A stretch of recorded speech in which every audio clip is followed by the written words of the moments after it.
Hi, I'm back with Khuluzi's Home, Chapter 2. I'm sorry for the delay. It's something personal, but anyway, I'm back and thank you for your understanding. I'll be reading it for you. As I watched my sons bring Khuluzi home, I felt a hollow emptiness inside. The pain of losing my husband still lingered, a fresh wound that seemed to bleed all over again. I couldn't muster the energy to care for this tiny, helpless creature who seemed to represent everything I've lost. We buried my husband and did everything that has to be done. I watched my son tenderly care for Khuluzi. Still, I couldn't accept him. I felt a pang of guilt and shame. Why couldn't I be like them? Why couldn't I love her like they do? But every time I looked at Khuluzi, I saw only the pain and loss of my husband. Khuluzi's birth ignited a fire of hostility within me, fueled by the painful reminder of my husband's passing, which made me struggle to reconcile with the love and motherly instinct that should have come naturally. After a funeral, Bantu and Buko had to leave so that their father's business will not go under. Their father was a fisherman, and he could not stay in one place because he wanted what is best for the business.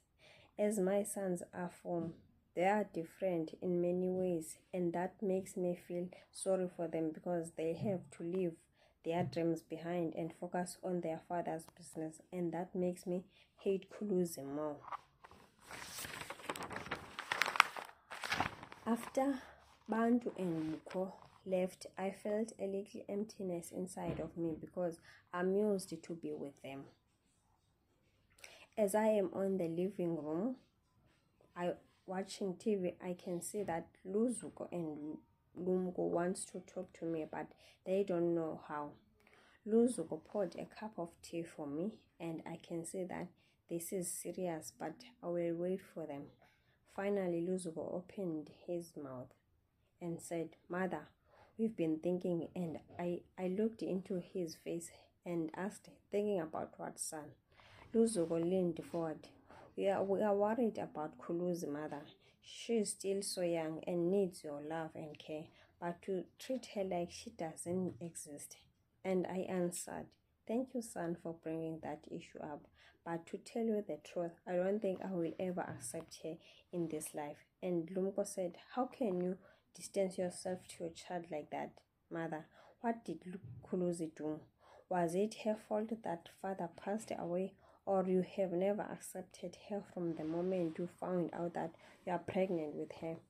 I turned the house upside down because I felt like they are not considering my feelings, and I told them that they can take care of her if they want. I don't care. That is the end of my chapter 2. I'll be reading chapter 3 next time for you. Thank you. And I will appreciate your support. God bless.